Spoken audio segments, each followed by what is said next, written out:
Mistake எதுவுமே பண்ணாம liability arise ஆகும். இதுதான் நாம நோ ஃபால்ட் லயபிலிட்டின்னு சொல்றோம்.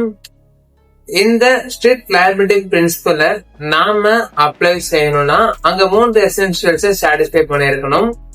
முதலாவதா டேஞ்சரஸ் திங், அதாவது water, gas, electricity, chemicals etcetera இது போன்ற விஷயங்கள் டேஞ்சரஸ் திங்ஸ்குள்ள வரும்.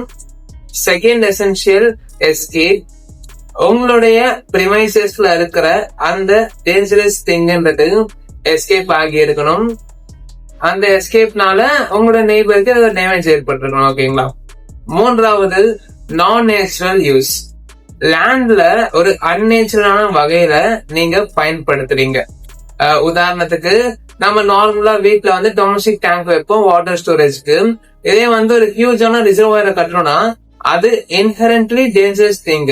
அதனால நம்ம எல்லாரும் அதை பயன்படுத்த மாட்டோம். ஸ்பெஷல் கேசஸ்ல உங்களுக்கு பெனிஃபிட் இருக்கும் பட்சத்துல நீங்க அதை யூஸ் பண்ணுவீங்க. இந்த 3 எசென்ஷியல் சாட்டிஸ்ஃபை ஆச்சுன்னா அங்க நம்ம நோ ஃபால்ட் லயபிலிட்டி பிரின்சிபலை அப்ளை